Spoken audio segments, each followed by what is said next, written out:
கையில் இல்லாத பட்சம் 10 லட்சத்துக்கு பண்ணாருன்னா அந்த 10 லட்சம் ஒரு அடுத்த 10 வருஷத்துக்கு சாவடிக்கும். வேற எதுவுமே பண்ண முடியாது. அடுத்து பண்ண முடியும். இந்த கடனுக்கு வட்டி, இஎம்ஐ, அவங்க கணவன் மனைக்குள்ள பிரச்சனை வரும், தகராறு வரும், வேலை போச்சுன்னா நடுவில் எவ்வளோ பிரச்சனை இருக்கும். அதனால் நீங்கள் அதுக்கும் ஒரு சேமிப்பு இருந்தால் தான் அதை நீங்கள் போய் இதுலேயும் செலவில் கல்யாணத்தோடு காணாமல் போகிற செலவு, கல்யாணத்துக்கு பிறகும் நிற்கக்கூடிய முதல். இப்போ நீங்கள் நகை வாங்கினீங்க 10 லட்சத்தில் ஒரு 4 லட்சத்துக்கு பொண்ணுக்கு நகை வாங்கினீங்கன்னா இட்ஸ் ஓகே. நீங்கள் மண்டப செலவும் சாப்பாடு செலவும் பேண்டு வாத்தியமும் ஃபோட்டோவுக்கும் போச்சுன்னா அது அன்னைக்கே எரிஞ்சு போயிடுது, அது வீணாக போயிடுது. அப்படி பண்ணக்கூடாது, பரி பண்ணக்கூடாது. பரி பண்ணக்கூடாது. அதை நீங்கள் ஒரு இன்வெஸ்ட்மெண்ட்டாக வச்சுங்க. அந்த செலவை மனைவிக்கு நகை வாங்கி கொடுத்து சந்தோஷப்படுத்தி பெரிய பட்ஜெட்டாகவே பண்ணிட்டு போங்க. அது ஒரு கோல்டாக இருக்குது, ஏதோ ஒரு சின்ன அப்ரிசியேஷனாவது இருக்கும். ஆனால் நம்ம கல்ச்சுரலி இப்போ ஏன்னா கல்யாண கனவுகள் ஆண்களை விட பெண்களுக்கு தான் அதிகம் அப்படின்னு சொல்லுவாங்க. நான் சுருக்கலை, பட் சொல்கிறேன்.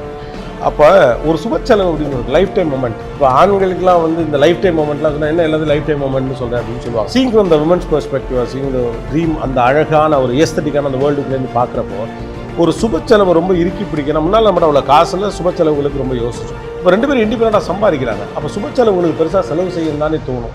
அப்போ எப்படி இதை குறைக்குது சார்? ஒரு கல்யாணம் பண்ணணுன்னா நீங்கள் 30 பேரையும் கூப்பிட்டு பண்ணலாம், 300 பேரையும் கூப்பிட்டு பண்ணலாம், 3000 பேரையும் கூப்பிட்டு பண்ணலாம். இன்றைக்கி அவங்க கல்யாணம் பண்ணி குடும்பம் நடத்த போகிறாங்கன்னா மாதம் ஒரு பட்ஜெட் போடணும். ஏன்னா வருவாய்க்குள்ளே தான் நீங்கள் குடும்பம் நடத்தி ஆகணும். அதுக்கு ஒரு ப்ரீ ரன்னர் தான் வெட்டிங் எக்ஸ்பென்ஸ். ஸோ நீங்கள் அதுக்கு கடன் ஆல்ரெடி பட்ஜெட் போட்டிருப்பீங்க. ஸோ 300 பேர் கூப்பிடுற இடத்துக்கு அந்த அளவுக்கு தான் நமக்கு காசு இருக்குன்னா அந்த அளவுக்கு நம்ம கர்டைல் பண்ணணும். இல்லை நான் 3000 பேர் கூப்பிட்டு பண்ணுவேன்னா நீங்கள் வாழ்க்கையே கடனில் தான் ஸ்டார்ட் பண்ண போகிறீங்க. இல்லை, ஆக்சுவலி இப்போ ரிவர்ஸில் நடக்குது மேடம். இப்போ 3000 பேரை கூப்பிட்டு கல்யாணம் பண்ணுறதுலாம் யாருன்னா politicians, businessman or media people, இந்த மாதிரி ஒரு நெட்வொர்க்கிங் தேவைப்படுறவங்க தான். இப்போ என்ன ஆகிடுதுன்னா 3000 பேரை கூப்பிட்டு கல்யாணம் பண்ணால் என்ன செலவோ அதை வெறும் 300 பேருக்கு செய்கிறாங்க. அதெல்லாம் வந்து ஒரு செரிஷிங் மொமெண்ட்டுன்னு நினைக்கிறாங்க. அது மகிழ்ச்சியும் தருது. ஆனால் இது நல்ல போக்கா? அவங்க சம்பாரிச்சு அவங்களே செலவு பண்ணிக்க முடிஞ்சதுன்னா ஃபைன் சார். கடன் வாங்கி செலவு பண்றாங்கன்னா அது வாழ்க்கையை இட் இஸ் வெரி பேட். கடன் வாங்கி கல்யாணம் பண்ணக்கூடாதுங்கிறீங்க. ஆனா கடன் வாங்காம எப்படி சார் கல்யாணம் பண்றது? இல்ல சார், அந்த லிமிட்டுக்குள்ள இருக்கணுங்க சார். இப்போ பாருங்க, கடன் வாங்கி கல்யாணம் பண்ணிட்டாங்க. லிமிட்டுக்குள்ள இருக்கணும்னு சொல்றீங்க. ஒரு லிமிட் சொல்லுங்கன்னா எக்கனாமியில் அப்படி சொல்ல முடியாதுன்னு சொல்றீங்க. நான் என்னதான் செய்வது? இல்லைங்க, அதாவது திருமண மண்டபம் அப்படிங்கிற கான்செப்டே உலகத்தில் வேற எந்த நாட்டிலையுமே கிடையாது, இந்தியாவில் மட்டும்தான் இருக்கு. வேற ஏதாவது நாட்டில் திருமண மண்டபம் வேற பேர்ல சொல்லுவாங்க, அவ்வளோதான். ரிசப்ஷன் எடுக்க வேர்ல்டு முழுக்க அங்கே கன்வென்ஷன் ஹால்.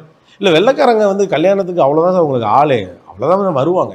டிஸ்டன்ட்லி பெருசுல அவங்க டென்ஸ் பாப்புலேஷன் இல்லை, ரொம்ப தூரத்துல இருந்து வர முடியாது. இருந்தாலுமே பார்த்தீங்கன்னா ஒரு சர்ச்சில் கல்யாணம் பண்ணுவாங்க, ஒரு லான்ல பார்ட்டி கொடுப்பாங்க. அவங்க ட்ரெடிஷன் படி பண்றாங்க சார். இப்போ நம்ம ட்ரெடிஷன், இப்போ அவங்க கவுன் வாங்குற ரேட்டை நம்ம விமர்சிக்கலாம். ஒரு நாள் போட்டு போறேன், இதுக்கு எதுக்கு இவ்வளோ வாங்கணும் நம்மளும் கூட கேட்கலாம். நான் என்ன சொல்ல வரேன்னா, இது ஒரு கல்ச்சரலி என்னோட கனெக்டட், என்னோட லைஃப் டைம் செரிஷிங் மூமெண்ட். அப்போ அதுக்கு ஆசைப்படுறது தப்பு இல்லை. ஆனால் இந்த லிமிட் பெட்டர்னா அது எவ்வளோன்னு தான் கேட்குறேன். இப்போ ஒரு பால் பார்க் ஒன்று சொன்னார், ஒரு 2 வருஷ சம்பளம் அதிகபட்சம் செய்யலாம் அப்படின்னு. இன்னொரு இது வச்சுலாம் கடன் வாங்காம உங்களால் எவ்வளோ செலவு பண்ண முடியுமோ செலவு முடிஞ்ச வரைக்கும் கடன் வாங்காம இருக்கிறது பெட்டர். ஆமாம்.